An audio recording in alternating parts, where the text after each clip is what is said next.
আসসালামু আলাইকুম। ওয়ালাইকুম সালাম। বাড়ি কোথায় আপু আপনার? আমার বাড়ি চাঁদপুর কোস্তা। নাম কি আপনার? আমার নাম তো রেশমি আপু যে ফটোটা পাঠাইছেন এটা কি আপনার? রেসি ভাইয়া। ওই ছবিটা আমার, কেননা আমি ওটার ভিতরে আছি। আমার স্বামী যৌতুকের জন্য আমাকে ছেড়ে দিয়েছে। আমার একটা সন্তান আছে 13 মাসের। আমি ওটার ভিতরে আছি। তো পত্রিকা আছে, আমি একটা ভালো জীবন সঙ্গী চাই। আমার বাবা নাই, মা আছে।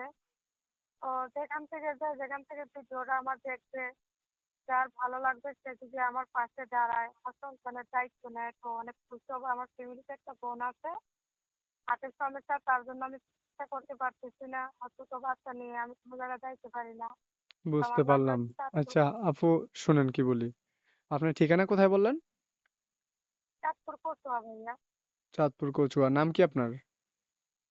আমার নাম তো আচ্ছা রেশমি আপু, অনেক দর্শকরাই আছে দেশ বিদেশ থেকে আপনার সাথে যোগাযোগ করতে চাইবে, আপনার সাথে কথা বলতে চাইবে। মোবাইল নাম্বার আছে আপনার?